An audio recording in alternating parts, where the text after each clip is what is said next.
सुबह आकृति की जैसे ही आंख खुलती है, उसकी आंखों के सामने कल रात को उसके और रणविजय के बीच में जो हुआ था वह सब याद आने लगता है। जिसे सोचते ही उसके चेहरे पर हल्की मुस्कुराहट आती है और वह जैसे ही पलटती है तो देखती है कि रणविजय इस वक्त कमरे में मौजूद नहीं था। यह देखकर आकृति, इतनी सुबह सुबह रणविजय कहाँ चले गए?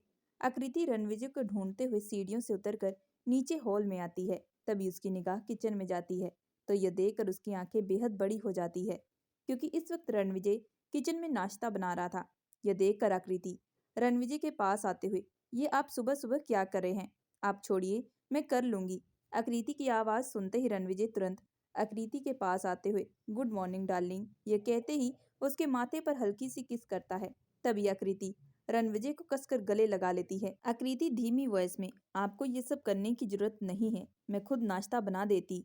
ये सुनते ही रणविजय आकृति को अपने से दूर करते हुए, मेरी स्वीट डार्लिंग, तुम्हें कुछ करने की जरूरत नहीं है, तुम बस आराम से नाश्ता करना और बाकी सब काम मैं खुद कर लूंगा।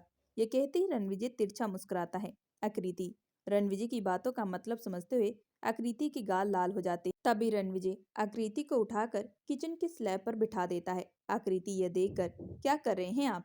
रणविजय आकृति की बातों का जवाब देते हुए, फिलहाल तुम्हें देखकर मुझे थोड़ी भूख लगने लगी है। ये कहते ही रणविजय आकृति के पेट पर किस करना स्टार्ट कर देता है। इस वक्त दोनों ही बोलवेर स्टाइल में एक दूसरे को प्यार कर रहे थे। रणविजय आकृति को स्लैब से उतार कर उसे पैशनेट किस करना स्टार्ट कर देता है। इस वक्त आकृति भी रणविजय का बखूबी साथ दे रही थी। रणविजय का हाथ आकृति के पूरे बदन को छू रहा था। जैसी आकृति की सांसें तेज चलने लगी कि तभी आकृति धीमे वॉइस में, एक बार फिर से मैं आप में समाना चाहती हूँ। रणविजय आकृति की बातों का मतलब समझते हुए इसे तुरंत अपनी बाहों में उठा लेता है और सीधा उसे रूम में ले जाता है। रणविजय आकृति के गाल पर किस करते हुए, आई लव यू डार्लिंग, ये सुनते ही आकृति की आंखें बेहद बड़ी हो जाती है।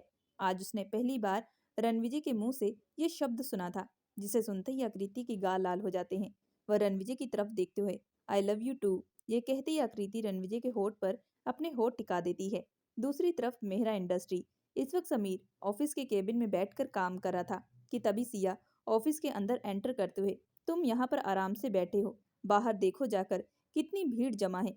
कंपनी का नाम काफी खराब हो चुका है, ऑलमोस्ट कई दिन से काम भी नहीं चल रहा। ये सुनते ही समीर चेयर से उठते हुए सीधा सिया के पास जाता है और गुस्से से उसका हाथ पकड़ते हुए, मुझे अच्छे से दिखाई दे रहा है, लेकिन आज ये सब कुछ जो हो रहा है ना, वो तुम्हारी वजह से हो रहा है। अगर मैं उस दिन आकृति से शादी कर लेता तो ये सब नौबत ना आती। ये सुनते ही सिया समीर की तरफ देखते हुए, ओ रियली, तुम्हें लग रहा है कि मेरी गलती है? तुम खुद आकृति का इतने सालों से इस्तेमाल करते आ रहे थे, एक ना एक दिन तो आकृति को हकीकत पता चलनी ही थी। वैसे भी तुम किसी के प्यार के लायक नहीं हो, और आकृति के और ना ही मेरे।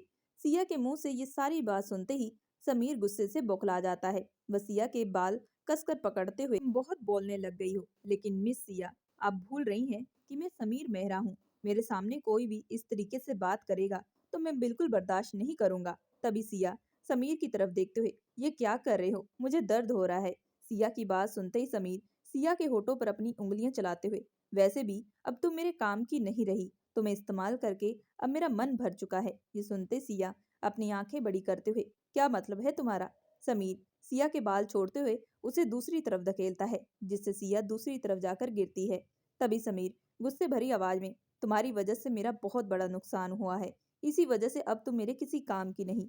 ये सुनते सिया उठने की कोशिश करते हुए समीर के पास आती है। वह उसकी आंखों में बेहद आंसू थे। वह समीर की तरफ देखते हुए, सीरियसली तुम ये सब बातें बोल रहे हो? मुझे बिल्कुल विश्वास नहीं हो रहा। तुम तो कहते थे कि तुम मुझसे बेपनाह प्यार करते हो। सिया की बात का जवाब देते हुए समीर अपना हाथ पॉकेट में डालते हुए, वैसे तुम लड़कियां बहुत बेवकूफ होती हैं, मेरा तो तुम जैसी खूबसूरत लड़कियों पर आए दिन दिल आ जाता है। आकृति को तो इस्तेमाल करने का एक रीजन था, लेकिन तुम्हें भी मैंने अपनी जरूरत के लिए रखा था, और अब मुझे लगता है कि वह जरूरत भी खत्म हो चुकी है। ये सुनते ही सिया समीर का कॉलर गुस्से से पकड़ते हुए, हाउ डे यू, तुम्हारी हिम्मत कैसी हुई मेरा इस्तेमाल करने की? मैं तुम्हें नहीं छोड़ूंगी, मैं तुम्हें बर्बाद करके रख दूंगी। सिया की बात सुनते ही समीर हंसते हुए, समीर मेहरा को बर्बाद कर सकती हो? सीरियसली इतनी तुम्हारी औकात नहीं है। समीर के मुंह से ये सारी बातें सुनकर सिया की आंखों से लगातार आंसू बहने लगते हैं। वह गुस्से भरी आवाज में, मैं अभी जाकर आकृति को तुम्हारी सारी सच्चाई बता दूंगी। ये कहते ही सिया तुरंत वहां से निकल जाती है। समीर सिया को जाते हुए देख तुम्हें लगता है कि मैं इतना आसानी से सब कुछ होने दूंगा? ये कहते ही समीर किसी को फोन करता है और बेहद सीरियस आवाज में, वो निकल चुकी है, अभी ही रास्ते से हटा दो। और हाँ, याद रहे, कोई भी नामो निशान बिल्कुल भी नहीं रहना चाहिए। ये कहते समीर कॉल कट कर देता है। सिया जैसे ही मेहरा इंडस्ट्री से बाहर निकलती है तो वह अपने आप से बड़बड़ाते हुए, गलती मेरी भी है, मैंने समीर पर विश्वास किया, इसका साथ दिया, आकृति से पागलों की तरह चाहती थी, फिर भी ये उसका सगा ना हो सका तो मेरा कैसे होगा? सच में मैं एक नंबर की बेवकूफ हूँ। लेकिन आज मुझे पता चल रहा है, जब किसी को धोखा मिलता है तो कैसा फील होता है। ये कहते हुए सिया तुरंत आकृति को फोन लगाने लगती है, लेकिन इस वक्त आकृति फोन रिसीव नहीं कर रही थी। यह देखकर सिया, प्लीज आकृति, फोन उठाओ, अर्जेंट बात है। सिया इस वक्त आकृति को फोन कर रही थी कि तभी पीछे से एक बड़ा सा ट्रक सिया को टक्कर देकर चला जाता है, जिससे सिया दूर जाकर गिरती है और कुछ ही देर में वहां पर लोगों की भीड़ जमा हो जाती है। माया के अपार्टमेंट के नीचे आदित्य अपनी गाड़ी में बैठा हुआ था। वह गाड़ी की तरफ देखते हुए, सच में यह लड़की बहुत लापरवाह है। पिछले आधे घंटे से बैठकर मैं यहाँ पर इंतजार कर रहा हूँ, लेकिन ये अभी तक नहीं आई। ये कहते ही जैसे ही आदित्य माया को कॉल लगाने लगता है कि तभी सामने से माया चलती हुई नजर आती है। माया को देखकर आदित्य कुछ पल के लिए सुन्न हो जाता है। तभी माया गाड़ी में बैठते हुए, अब चले। तभी आदित्य माया की तरफ देखते हुए, मिस माया, आप काम को लेकर बहुत लापरवाह हैं और ये बात आज मुझे मालूम हो चुकी है।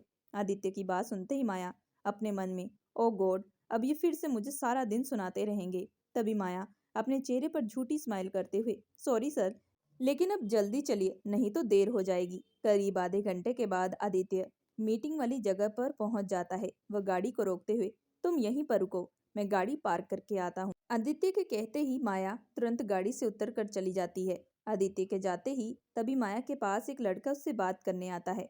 वह किसी जगह के बारे में पूछ रहा था कि तभी दूसरी साइड से आदित्य यह देखकर अपने मन में, दूसरे लड़कों के साथ कितना अच्छे से बात करती है, लेकिन मेरे साथ बात करने में देखो इसे कितनी तकलीफ होती है।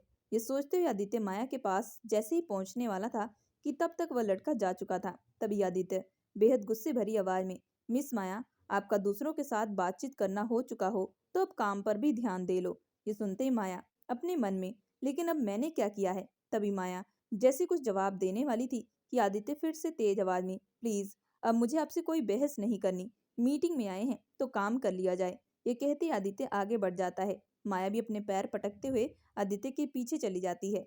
6th फ्लोर पर पहुंचकर आदित्य त्रिपाठी जी को देखते हुए, ये डील हमारे लिए बहुत इंपॉर्टेंट है, इसमें कोई भी लापरवाही नहीं होनी चाहिए। सब कुछ रेडी है ना? ये सुनते त्रिपाठी जी, यस सर, सब कुछ रेडी है, बल्कि मीटिंग होने में अभी भी आधा घंटा पड़ा है, वैसे आप जल्दी आ चुके हैं। त्रिपाठी जी की बात सुनते ही माया गुस्से भरी निगाह से आदित्य की तरफ देखती है। वह अपने मन में मुझे बोल रहे थे कि मैं लेट हो चुकी हूँ, बल्कि आधे घंटे पहले ही यहाँ पर आ चुके हैं। अब बस बैठकर इंतजार करो, थोड़ा टाइम दे देते तो मैं नाश्ता भी कर लेती, सुबह से मैंने कुछ नहीं खाया। ये सोचते माया अपना मुंह बनाने लगती है। तभी आदित्य माया की तरफ देखते हुए समझ चुका था कि माया इस वक्त गुस्से में है। आदित्य माया की तरफ बढ़ते हुए, मिस माया, अभी मीटिंग शुरू होने में काफी टाइम पड़ा है, आप तब तक जाकर सामने जो कैफे है वहां से मुझे एक हॉट कॉफी ला कर दे। ये सुनते ही माया, लेकिन सर, मैं आपकी असिस्टेंट हूँ, ना कि मेड। तभी आदित्य अपना हाथ पॉकेट में डालते हुए, मिस माया, आप भूल रही हैं आप किससे बात करी हैं? मैं आपका बॉस हूँ, आपको जो कहूँगा आपको वैसा करना पड़ेगा। ये सुनते ही माया अपने हाथों की मुट्ठी बनाते हुए, ओके सर, ये कहते वहां से चली जाती है। माया बड़बड़ाते हुए जैसे उस कैफे में जाकर एक कॉफी का ऑर्डर देती है। करीब 10 मिनट के बाद एक कॉफी हाथ में पकड़े हुए वह सीधा 6th फ्लोर पर आती है। आदित्य को कॉफी देते हुए, ये लीजिए आपकी हॉट कॉफी। तभी आदित्य कॉफी का सिप जैसे ही लेता है कि तभी उसके एक्सप्रेशन बदल जाते हैं। यह देख कर माया, क्या हुआ है सर, कॉफी अच्छी नहीं है क्या? तभी आदित्य, मिस माया, मैंने आपको कहा था कि शुगर फ्री कॉफी चाहिए। ये सुनते ही माया, लेकिन सर, आपने तो शुगर फ्री कहा ही नहीं था। माया की बात का जवाब देते हुए आदित्य गुस्से भरी आवाज में, मिस माया, आप काम नहीं करती बल्कि बहस बहुत ज्यादा करती हैं।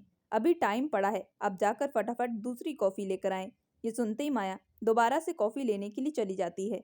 वह अपने मन में, मैंने अच्छे से सुना था, इन्होंने शुगर फ्री कॉफी बोला भी नहीं, फिर भी मेरे सामने झूठ बोल रहे हैं, बस बॉस होने का फायदा उठा रहे हैं, मैं छोड़ूंगी नहीं इन्हें। इसी तरीके से माया जैसे दोबारा कॉफी लाती है तो आदित्य माया की तरफ देखते हुए, अब मेरा कॉफी पीने का मन नहीं है, आप जाकर फटाफट मेरे लिए एक फ्रेश जूस लेकर आए। ये सुनते ही माया, लेकिन सर, अभी तो आपने कॉफी की डिमांड की थी। तभी आदित्य गुस्से से माया की तरफ देखता है, जिससे माया आगे चुप हो जाती है। वह चुपचाप वहां से चली जाती है। माया को समझ में आ चुका था कि आदित्य उसे जानबूझकर परेशान कर रहा है। दूसरी तरफ त्रिपाठी जी यह देखकर, सर, मीटिंग स्टार्ट हो चुकी है, अब चलिए। ये सुनते आदित्य मीटिंग वाले केबिन की तरफ चला जाता है। दूसरी तरफ माया इस वक्त बेहद गुस्से से लाल हो चुकी थी। वह गुस्से भरी आवाज में, दिल तो कर रहा है कि अभी सब कुछ छोड़ छाड़ कर चली जाऊं। ये जानबूझकर मुझे परेशान करे हैं। कभी इन्हें ये चाहिए तो कभी वो, अगर ला कर दूं तो नखरे कर रहे हैं। तभी माया जूस वाले काउंटर की तरफ अपने कदम बढ़ा देती है। करीब 20 मिनट के बाद जूस का गिलास लेकर जैसे ही वह लिफ्ट में एंटर करने वाली थी कि तभी एक सेक्रेटरी माया के पास आकर, मैम, ये लिफ्ट थोड़ी खराब हो चुकी है, आपको अभी सीढ़ियों का इस्तेमाल करना पड़ेगा। ये सुनते ही माया, लेकिन मुझे 6th फ्लोर पर जाना है। तभी सिक्योरिटी, मैम, कोई ऑप्शन नहीं है, लिफ्ट को ठीक करते हुए कम से कम 15 मिनट तो वेट करना पड़ेगा। सेक्रेटरी की बात सुनते ही माया, ऑलमोस्ट बहुत लेट हो चुका है, अगर मैं फिर से लेट पहुंची तो ये मुझे ताना देंगे। अच्छा है कि फटाफट मैं सीढ़ियों से चली जाऊं, लेकिन क्या मैं इतनी सीढ़ियां चल पाऊंगी? तभी माया बिना कुछ सोचे समझे सीढ़ियों की तरफ अपने कदम बढ़ा देती है। करीब 10 मिनट के बाद माया अपने सर पर हाथ रखते हुए चलते चलते कमर के साथ साथ पाँव बहुत दर्द करने लगा है। अभी तक तो मैं सिर्फ ग्राउंड फ्लोर से 2nd फ्लोर तक ही पहुंची हूँ। करीब 15 मिनट के बाद त्रिपाठी जी आदित्य की तरफ देखते हुए, कॉन्ग्रेचुलेशन सर, ये डील हमें हासिल हुई है। सच में आपने क्या प्रेजेंटेशन दी है। हमारे राइवल्स के चेहरे तो देखने लायक थे, क्योंकि इस डील को हासिल करने के लिए भी उन्होंने कड़ी मेहनत की थी। ये सुनते ही आदित्य अपना हाथ पॉकेट में डालते हुए, इस डील के ऊपर सबसे ज्यादा मेरे पापा ने काम किया था, मैं कैसे उनकी मेहनत वेस्ट जाने देता। आदित्य त्रिपाठी जी एक दूसरे से बात करते हुए लिफ्ट में चले जाते हैं। अब तक लिफ्ट भी ठीक हो चुकी थी। दूसरी तरफ माया 6th फ्लोर पर पहुंच चुकी थी। इस वक्त माया की हालत बेहद खराब थी। माया हाफते हुए, थैंक गॉड मैं पहुंच चुकी हूँ। लेकिन तभी उसकी निगाह लिफ्ट में खड़े आदित्य की तरफ जाती है। यह देखकर माया, मैं इनके लिए जूस लेकर आई हूँ, लेकिन ये कहाँ पर जा रहे हैं? तभी तुरंत माया उस तरफ अपने कदम बढ़ाने लगती है कि तब तक वह लिफ्ट बंद हो चुकी थी। यह देखकर माया अपने दांत पीसते हुए, इन्होंने मुझे पागल समझ के रखा है क्या? दूसरी तरफ आकृति और रणविजय इस वक्त बिस्तर पर लेटे हुए थे। रणविजय ने आकृति का हाथ कसकर पकड़ा हुआ था। तभी रणविजय आकृति की तरफ देखते हुए, सो अब हम इस शादी को फाइनली अनाउंस कर सकते हैं। ये सुनते ही आकृति की आंखें बेहद बड़ी हो जाती है। वह रणविजय की तरफ देखते हुए, इतनी जल्दी क्यों? आकृति की बात सुनते ही रणविजय आकृति से दूर होते हुए, क्यों का क्या मतलब है? अभी भी तुम्हें टाइम चाहिए क्या, या फिर तुम मेरे साथ नहीं रहना चाहती? तभी आकृति रणविजय का हाथ पकड़ते हुए, नहीं, ऐसी बात नहीं है, बल्कि मैं आपके साथ अपनी पूरी जिंदगी बिताना चाहती हूँ, लेकिन अभी फिलहाल मुझे थोड़ा टाइम चाहिए। ये सुनते ही रणविजय अपनी आंखें बंद करते हुए एक लंबी सांस लेता है और फिर आकृति की तरफ देखते हुए, ठीक है, तुम्हें जितना टाइम चाहिए तुम ले सकती हो, लेकिन मैं तुमसे आज एक बात पूछना चाहता हूँ और मुझे उसका सच सच जवाब चाहिए। तभी रणविजय आकृति की तरफ देखते हुए, क्या तुम्हारी लाइफ में मेरे अलावा कोई और भी है? रणविजय की बात सुनते ही आकृति अपने मन में, मैंने कैसे बताऊं कि समीर के साथ मेरा पास्ट था, लेकिन उसका चैप्टर अभी तक क्लोज नहीं हुआ है। अगर मैं समीर के बारे में बताई तो ये मेरा मजाक उड़ाएंगे और कहेंगे कि मैं सच में इतनी बेवकूफ हूँ कि किसी ने मेरा 10 साल तक इस्तेमाल किया। वैसे भी ये मुझे परेशान करने का कोई मौका नहीं छोड़ते। आकृति यही कुछ सोच रही थी कि तभी रणविजय आकृति के कंधे पर हाथ रखते हुए, बोलो आकृति, तुम जो बोलोगी मैं उस बात पर पूरा विश्वास रखूंगा और तुमसे एक शब्द और कोई क्वेश्चन नहीं करूंगा। तभी आकृति होश में आते हुए, नहीं नहीं, ऐसा कोई भी नहीं है, अभी सिर्फ और सिर्फ आप ही हैं मेरी जिंदगी में। आकृति की बात सुनते ही रणविजय अपने मन में, फिर तुम्हारा और उस समीर का क्या कनेक्शन है? ये सोचते ही रणविजय अपनी आंखें बंद कर लेता है। तभी आकृति रणविजय के माथे पर किस करते हुए, बेशक हमारी शादी वाले दिन मैं आपको जानती नहीं थी और ना ही मेरे दिल में आपके लिए प्यार था, लेकिन अब मैं आपसे बेइंतहा प्यार करती हूँ, इतना प्यार कि मैं आपको किसी और के साथ बिल्कुल नहीं देख सकती। आकृति की बात सुनते ही रणविजय आकृति के गाल पर किस करते हुए, डार्लिंग, मैं भी तुम्हें किसी और के साथ बिल्कुल भी नहीं देख पाऊंगा और आई होप कि तुम जो कह रही हो वो सच कह रही हो, क्योंकि मुझे झूठ बिल्कुल बर्दाश्त नहीं और झूठे लोगों से मुझे सख्त नफरत है। रणविजय की बात सुनते ही आकृति की आंखें बेहद बड़ी हो जाती है। तभी उसकी आंख से कतरा आंसू बह जाता है। दूसरी तरफ सिया के फ्लैट पर इस वक्त सिया की डेड बॉडी पड़ी हुई थी और इस वक्त सिया की मॉम काफी ज्यादा रो रही थी। तभी पुलिस की टीम सिया की मॉम को देखते हुए एक ट्रक वाले ने सिया को धक्का मार दिया, जिसकी वजह से उनकी मौके पर ही मौत हो चुकी है। इस खबर को सुनने के बाद सिया की मॉम पूरे तरीके से टूट चुकी थी। सिया की मौत मेरा इंडस्ट्री से कुछ ही किलोमीटर की दूरी पर हुई थी, जिसकी वजह से ये खबर ऑफिस के हर एक स्टाफ तक पहुंच चुकी थी। दूसरी तरफ समीर अपने आंखों में आंसू लिए रोने का नाटक करता है। तभी वह सिया की मोम की तरफ देखते हुए, सिया एक बहुत अच्छी लड़की थी, इतनी जल्दी वो हमें छोड़कर चली जाएगी, मुझे कुछ मालूम भी नहीं था। उसके कितने बड़े बड़े ख्वाब थे। ये कहते समीर की आंखों से एक कतरा आंसू बह जाता है। तभी समीर अपने मन में, अगर सिया मुझे धमकी ना देती तो आज उसके साथ ऐसा कुछ ना होता। ये कहते समीर रोने का नाटक करने लगता है। सिया के घर पर मातम छाया हुआ था। करीब आधे घंटे के बाद समीर को एक नंबर से कॉल आती है और यह देखकर उसकी आंखें बेहद बड़ी हो जाती है। वह तुरंत फोन पकड़कर फ्लैट से बाहर चला जाता है और जैसे ही फोन रिसीव करता है तो दूसरी तरफ से एक आवाज आती है, सर, आपने मिस आकृति के बारे में डिटेल निकलवाने के लिए कहा था, तो इनकी डिटेल निकल चुकी है। वह पिछले कुछ दिनों से राठौर पैलेस में रह रही है और कई बार उन्हें वहां पर देखा भी जा चुका है। ये सुनते ही समीर, लेकिन आकृति का राठौर पैलेस से क्या लेना देना, और मैं तो उसके सारे फ्रेंड्स के बारे में जानता हूँ, लेकिन राठौर पैलेस, ये सोचते ही रणविजय, और कुछ डिटेल्स मिलेगी। तभी दूसरी तरफ से, सर, उनके बारे में हमें और डिटेल निकलवाने की कोशिश की है, लेकिन फिलहाल अभी तो कुछ हासिल नहीं हुआ। बस इतना मालूम हो चुका है कि राठौर पैलेस से उनका काफी गहरा रिश्ता है, क्योंकि फिलहाल उनका रहना राठौर पैलेस में ही है। ये सुनते ही समीर, ओके, बाकी की इन्फॉर्मेशन मैं खुद निकलवा लूंगा। ये कहते ही समीर फोन कट कर देता है। तभी समीर अपनी गर्दन पर हाथ फेरते हुए, अब बाकी की सारी इन्फॉर्मेशन मुझे राठौर पैलेस में ही जाकर मिलेगी। दूसरी तरफ राठौर एम्पायर, इस वक्त माया ऑफिस में एंटर कर रही थी। इस वक्त उसका चेहरा काफी लाल हो चुका था। वह काफी गुस्से में थी, क्योंकि आदित्य ने माया को कहा था कि वह मीटिंग खत्म हो चुकी है तो अब ऑफिस के लिए जा चुका है। माया गुस्से से बड़बड़ाते हुए, ये मुझे समझते क्या है, सुबह से इन्होंने मुझे परेशान करके रखा है, वहां पर मुझे अकेला छोड़कर चले गए और ऐसी जगह पर मीटिंग करने के लिए गए थे जहां पर कोई टैक्सी भी नहीं मिल रही थी। माया बड़बड़ाते हुए सीधा आदित्य के केबिन में चली जाती है तो देखती है कि इस वक्त आदित्य और त्रिपाठी जी एक दूसरे से बात कर रहे थे। आदित्य माया को ऐसी हालत में देखकर त्रिपाठी को जाने का इशारा करता है और तुरंत गुस्से भरी आवाज में, मिस माया, ये क्या बिहेव है आपका? ये आपका कोई घर नहीं है कि जब मर्जी चले आए। ये ऑफिस है और ऑफिस में बॉस के केबिन में आने से पहले नॉक किया जाता है। ये सुनते ही माया आदित्य के बेहद सामने आकर, ओ सीरियसली, आप दूसरों को इतना भाषण देते हैं लेकिन अपनी गलती के बारे में कुछ मालूम नहीं रहता। पहले 2-3 बार तो आपके लिए मैं कॉफी बदल बदल कर लेकर आई, फिर आपने डिमांड की जूस की, और जब मैं जूस लेकर आई तब लिफ्ट खराब हो चुकी थी। आपको पता भी है मुझे सीढ़ियों से चलकर आना पड़ा, और जब तक मैं आपके पास पहुंची अब फिर से जा चुके थे। ऊपर से मुझे वहां पर अकेला छोड़कर चले गए और कह दिया कि मैं ऑफिस खुद आऊं। इस वक्त माया गुस्से से बड़बड़ा रही थी। उसका चेहरा काफी लाल हो चुका था। माया की ऐसी हालत देखकर आदित्य अपने मन में बहुत खुश होता है। वह माया की तरफ अपनी पीठ करते हुए, मिस माया, ये आपकी ड्यूटी है, आप इस ऑफिस में काम करती है।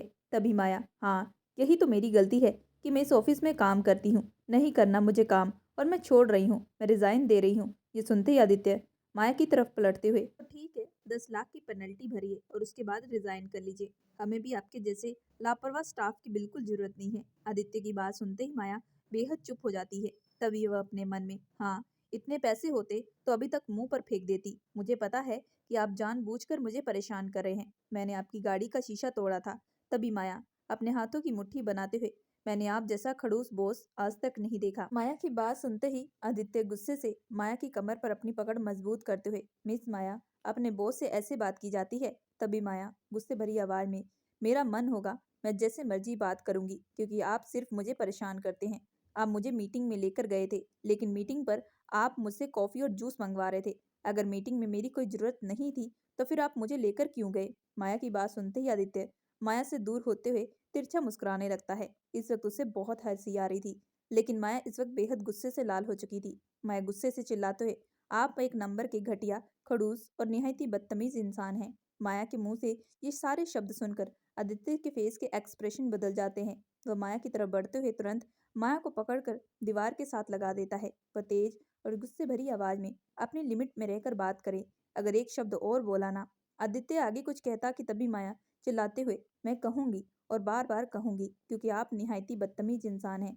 माया की बात सुनते ही आदित्य गुस्से से बेहद लाल हो जाता है और वह तुरंत माया के होठों पर अपने होठ टिका देता है। इस वक्त वह माया को किस नहीं कर रहा था, बल्कि उसके होठों को बाइट कर रहा था। दूसरी तरफ माया आदित्य से अपने आप को छुड़ाने की पूरी कोशिश करती है, लेकिन आदित्य ने माया पर अपनी पकड़ मजबूत की थी। करीब 15 मिनट के बाद आदित्य माया के होठों से अपने होठ को दूर करता है। वह माया के चेहरे की तरफ देखते हुए, अगली बार मेरे सामने सोच समझकर बात करना। आदित्य की बात सुनते ही माया, आपकी हिम्मत कैसे हुई मेरे करीब आने की? तभी आदित्य माया के चेहरे पर अपनी उंगलियां चलाते हुए, मिस माया, वैसे आप काफी स्वीट हैं, आई लाइक इट, ये कहते आदित्य के चेहरे पर एक हल्की सी मुस्कुराहट आती है। माया आदित्य की बातों का मतलब समझते हुए उसे कस के एक धक्का देती है और तुरंत केबिन से बाहर चली जाती है। दूसरी तरफ रणविजय आकृति को अपने हाथों से नाश्ता खिला रहा था। वह आकृति की तरफ देखते हुए, वैसे आज हमें घर जाना है, ये सुनते ही आकृति अपना चेहरा दूसरी तरफ करते हुए, नहीं, मैं नहीं जाऊंगी। तभी रणविजय आकृति का चेहरा अपने हाथ में भरते हुए, क्या मतलब है नहीं जाऊंगी? आकृति रणविजय की बात का जवाब देते हुए, कुछ नहीं, मैं बस अभी कुछ दिन माया के साथ रहना चाहती हूँ। तभी रणविजय, तुम माया से जाकर मिल लेना। तुम मिलने से मैं नहीं रोक रहा हूँ, लेकिन तुम अब साथ में रहोगी। वैसे भी तुम्हारे जाने के बाद मॉम और पूजा दोनों ही काफी ज्यादा परेशान हैं। रणविजय की बात सुनते ही आकृति को याद आता है कि उसने कहीं ना कहीं प्रिया जी और पूजा को भी हर्ट किया है, क्योंकि प्रिया जी आकृति को बेटी जैसा मानती है और आने से पहले आकृति ने एक बार भी प्रिया जी से बात नहीं की थी। तभी आकृति रणविजय के चेहरे की तरफ देखते हुए, हाँ, आप सही कह रहे हैं, मुझे मॉम से जाकर माफी मांगनी है। मुझे इतना प्यार करती हैं, लेकिन आपके चक्कर में मैंने उन्हें हर्ट कर दिया। करीब 15 मिनट के बाद दोनों का नाश्ता कंप्लीट हो जाता है। तभी रणविजय आकृति को ब्राइडल स्टाइल में उठा लेता है। यह देखकर आकृति, ये क्या करे हैं? तभी रणविजय, वही जो कुछ देर पहले हुआ है। आकृति रणविजय की बात का मतलब समझते हुए, लेकिन अब मेरा मन नहीं है, मैं काफी थक चुकी हूँ। रणविजय आकृति की बात का जवाब देते हुए उसे सीधा एक चेयर पर बिठा देता है और ठीक आकृति के सामने बैठकर, डार्लिंग, तुम्हारा नहीं तो मेरा तो है। वैसे भी जब भी तुम मेरे नजदीक होती हो तो मैं अपना कंट्रोल खोने लगता हूँ। ये कहते ही रणविजय आकृति की गर्दन पर अपने होठ टिका देता है। इस वक्त रणविजय और आकृति एक दूसरे के बेहद नजदीक थे। रणविजय इस वक्त पूरे एक बॉलीवुड एक्टर की तरह आकृति को किस कर रहा था। इस वक्त रणविजय का हाथ आकृति के पेट से होते हुए उसकी कमर पर जा रहा था और एक झटके में ही रणविजय आकृति की नाइटी खोल देता है। इस वक्त रणविजय बहुत ही स्लोली स्लोली आकृति के पूरे बदन पर किस कर रहा था। करीब 15 मिनट के बाद रणविजय आकृति को उठाकर सीधा बिस्तर पर लेटा देता है और तुरंत उसे अपनी आगोश में ले लेता है। रणविजय ने आकृति के हाथों पर अपनी उंगलियां इंटरवाइंड की थी। वह बहुत ही स्लोली स्लोली आकृति पर अपनी ताकत लगा रहा था, जिसे देखकर आकृति हल्का सा मुस्कुराने लगती है। आकृति रणविजय के चेहरे पर अपनी उंगलियां चलाते हुए, लगता है मिस्टर रणविजय राठौर की ताकत अब कम हो चुकी है। रणविजय आकृति की बातों का मतलब समझते हुए, डार्लिंग, तुम मुझे ललकार रही हो, रणविजय राठौर इतना भी कमजोर नहीं हुआ है। ये कहते हुए अपनी जोर से ताकत लगाता है, जिससे कि आकृति की आह निकल जाती है। यह देख कर रणविजय, क्या हुआ डार्लिंग, अभी तो बस स्टार्ट हुआ है और तुम्हारी चीखें निकलनी स्टार्ट हो चुकी है। ये सुनते ही आकृति रणविजय के होठों को बेहद अपने नजदीक कर लेती है और किस करते हुए धीरे से रणविजय के होठ पर फुसफुसाते हुए, पहले रेडी नहीं थी, अब मैं रेडी हूँ, अब लगाएं आप जितनी ताकत लगा सकते हैं। आकृति की बात सुनते ही रणविजय आकृति के दोनों हाथों को कसकर पकड़ लेता है और आकृति के होठों पर होठ टिकाकर पैशनेट किस करना स्टार्ट कर देता है और साथ ही साथ अपनी ताकत तेज कर देता है, जिससे आकृति की आंखें तुरंत खुलती है। रणविजय आकृति के होठ से दूर होते हुए, क्या हुआ मिसेस आकृति, को लगता है अब पेन हो रही है। आकृति रणविजय की बातों का जवाब देते हुए, इतना तेज कौन करता है? तभी रणविजय आकृति के गाल पर फुसफुसाते हुए, तो मैडम अब आप बताएंगी कैसे क्या करते हैं? तभी आकृति, हाँ, ये कहते आकृति रणविजय को धक्का देती है और अगले ही पल उसके ऊपर आ जाती है। रणविजय आकृति को देखते हुए, डार्लिंग, तुम रहने दो, तुम थक जाओगी। आकृति ना में गर्दन हिलाते हुए तुरंत रणविजय के बदन पर अपने होठ टिका देती है। इस वक्त आकृति का हाथ रणविजय के पूरे बदन को टच कर रहा था। दूसरी तरफ राठौर एम्पायर, दूसरी तरफ माया अपने सर पर हाथ रखते हुए, ये अपने आप को समझते क्या है, बार बार आकर मुझे किस कर लेते हैं। ये कहते हुए माया अपने होठों को टच करती है। तभी उसे एहसास होता है कि उसके होठों पर काफी दर्द हो रहा है। माया तुरंत अपने आप को आईने में देखती है।